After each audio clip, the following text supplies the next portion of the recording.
I want to talk about the play that I see is the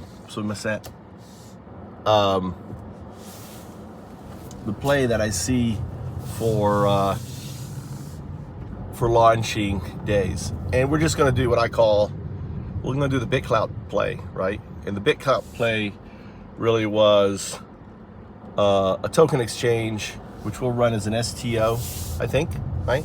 Through a DAO, which we'll set up in Wyoming. The DAEs token, we will burn most of the tokens in the course of 5 years and just maintain enough to run the nodes and everything else that are required. I'm not sure, I've not looked, and I don't know how DeSo is set up, whether it's proof of stake, proof of work, or something else. But what it doesn't matter, because we're forking them.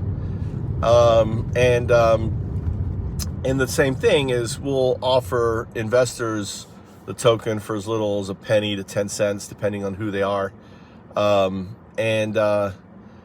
have a group now that we're meeting with, which has extensive background out of Singapore. We may be based out of Singapore, which is only 3 hours from me, which makes it good. They have a team that can, what I call, what I'm really working right now is finding I call it the foundups backbone. So I want someone to deal with the due diligence, with the investors, with basically handling all of the money, in the sense that they're just cutting the checks. I don't really give a fuck about the money. And I just want to ensure that I have some very veteran PTSD developers. Right? If you've been in the blockchain and been working in the blockchain for more than 5 years, you have blockchain PTSD. It's a thing, and I care about protecting my team. And we'll build a team around them, and they're not going to be doing any coding. They're going to be overseeing the code. They may be doing a little on it, but their main job, they've been with me a long time, for them to flourish, right? So that's my biggest thing. Make sure that they're paid well, and that they deserve, right? Because in likelihood, and most, if you don't know anything about blockchain, over 97% of all projects fail. 97%. You hear about the lucky ones and everything else, and some of the tokens that people make money on and stuff like that. But for the most part, pretty much everything fails, which is better than the startup, because the startup, it was 99%. So as I projected back in 2012, you watch my video, we've gotten there, and the goal is to keep moving that down and further. And I believe DAEs will do that. So we are going to launch our first day, which is going to be in the MMO NFT space, which is also going to be what I call NFT days. So these NFTs are actually asset-backed that were launched. So it's basically creating memorabilia from these MMORPGs that the fan base wants, and utilizing the streamers that are on there and encourage them to do it, so their videos and everything else, and creating them content for them, and there'll be drops on the on it. At the same time, we're going to be setting up, in a way, what Diamond app is, right? But actually a real Diamond app. So Diamond app is trying to be the open innovation framework, but we'll actually set up Play Foundups. So Play Foundups, which will be part of foundups.com, so it'll be play.foundups.com. So that there will be Play Foundups, that's going to be the platform. So we're going to do probably 3 projects, core projects. Another one will be kind of like a YouTube so we'll do YouTube and NFT, and actually the launching of more days. Foundups become days. An idea becomes a day, which pulls out, and then launches more ideas that become days. So the idea, the logo of bitclout is those are 2 stacked days. So 2022 is going to be the year of days. So it's really, really simple, because they've already run the play before, the bitclout play. It was a closed play. We're going to make it an open play. Yeah, I think it's pretty straightforward. And the cool thing is I've set myself to 22 as a target to actualize that play. So and it fits in with the 020202 22222, right? 2 is an important number because of the noodle, and the noodle being 020202, which is the entanglement of, and AI plays a big part in everything we do. So it will be kind of a module thing initially, and on that. So that's it. That's the DeSo DAEs play. Just dropped Tommy off. Trying to think of anything else. It's pretty straightforward. So right now what I'm doing is just building traction on LinkedIn, touching everyone. I mean, I have 5,000 people who are pretty much linked to everyone. I mean, I'm pretty much connected to two-tier to everyone on the blockchain, right? I'm a two-step away. You understand that? I'm a two-step away from practically every blockchain person on LinkedIn. That's the power. The value of my LinkedIn network is in my view invaluable. You can't buy it, right? You can't create it. You link up to me, you're 3 tiers away from everyone on the blockchain. That's why I don't link up with, and I sort out, take away marketing people, right? And recruiters and stuff, because I see them. I mean, I see like a guy, marketing like a recruiter. Today I found one, he was sneaky, hiding in my thing. So, yeah. So I'm pretty excited, pretty gung-ho. Working on a simple doc. I'm also going to reach out to, I'd love to have a play also on Cardano. I think Cardano, especially now that they're doing the, what's it called? The smart DAOs. They're coming on Cardano through Singularity Net, Sophia DAO, and other ones, right? So it just reinforces something I've always said, that Cardano is such an important vehicle, a vehicle for Danos, a vehicle for decentralized autonomous nonprofit organization. The problem I have is my core architect doesn't like Cardano. And I'm at the mercy of my architect, and he's been with me a long time, John Snow, and he just won't look, he just won't give it. So at the moment,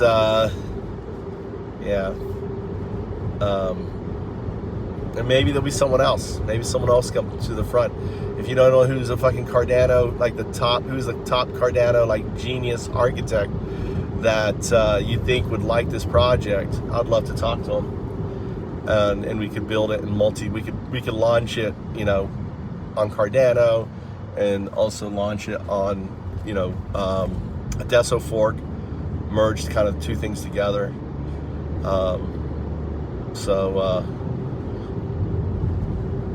Yeah.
UnDaoDu, UnDaoDu, UnDaoDu. UnDaoDu, UnDaoDu, UnDaoDu. UnDaoDu.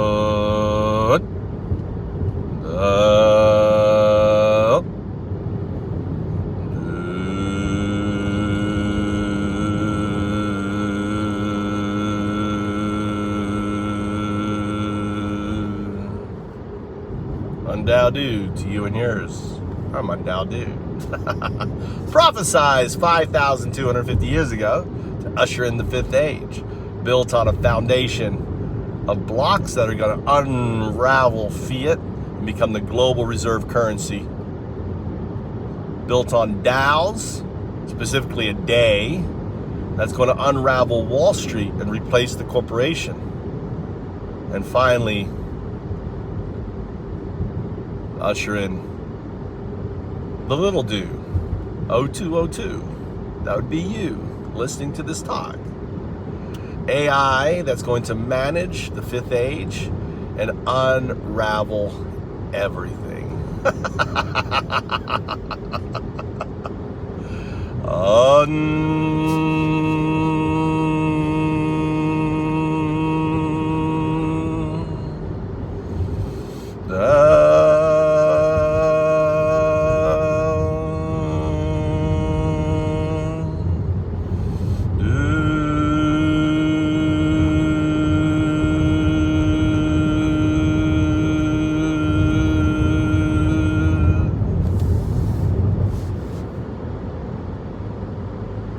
That's sending you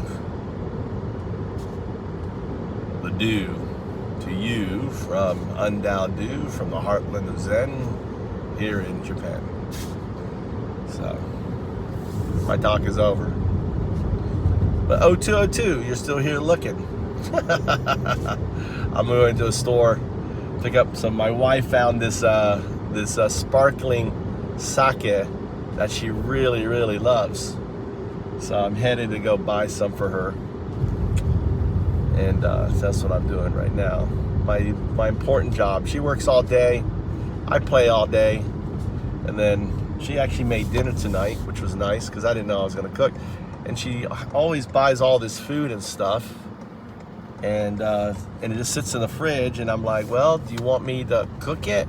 And she's like, no. And then if I do cook it, then she gets upset. I'm like, well, it's been sitting here for days. I don't want to go off. So tonight she actually cooked. So very fortunate to have a wife that gives me the ability to do what I want. I had a father who gave me the ability to do what I want, right?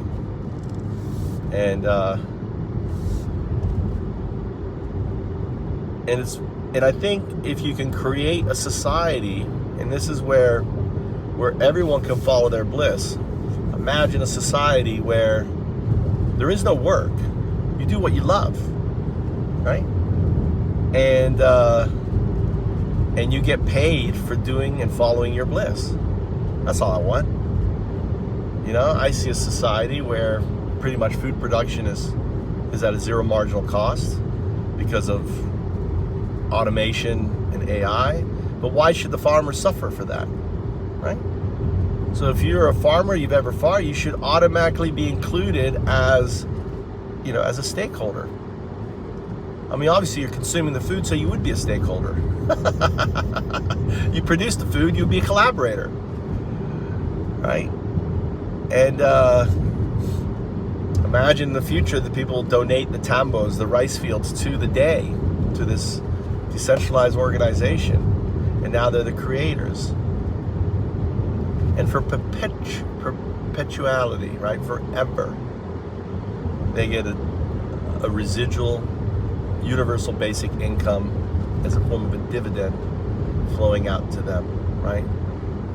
By you supporting another DAE, you will get that. So what does that mean? It means that, you know, if you have a choice between I'm going to buy something that's a non-DAE from a corporation, or I'm going to buy something from a global cooperative, that's what a DAE is in many respects. That's a cooperative. You're always going to pick the DAE because you're always going to get a return. And when you pick a DAE, what you're also doing, the added advantage is you're re-sequestering the Bitcoin that's been stolen for the 99% by the 1% and all these funds. Eventually they'll sell, right? They'll want their returns, and when they sell, doesn't matter. Small amounts go back in the DAE. Goes back in the DAE, right? And the DAE then underwrites, uses that Bitcoin to issue out their native token, which is backed by the Bitcoin in the day. And you have, you know, thousands, millions of these days. Right? Every project, every idea launching. So all this Bitcoin is distributed and held. And there's no one who can steal this Bitcoin back. And this Bitcoin ultimately ends up, doesn't ever move. So there's no network issue. And if you think about it, there's no even, you know, there's, you know, the once it's stored in an account, the miners eventually, I mean, the thing is, it'll, you know, I know what happens. Do days kill Bitcoin? They're not fucking open. All right. Well, I can't fulfill my wife's desire for alcohol, that is. What else did he want? All right, let's go to Genki. Genki is our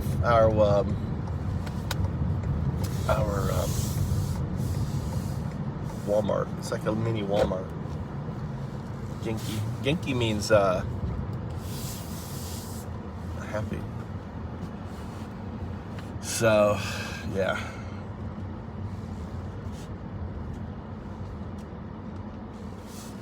All right. Thanks for watching.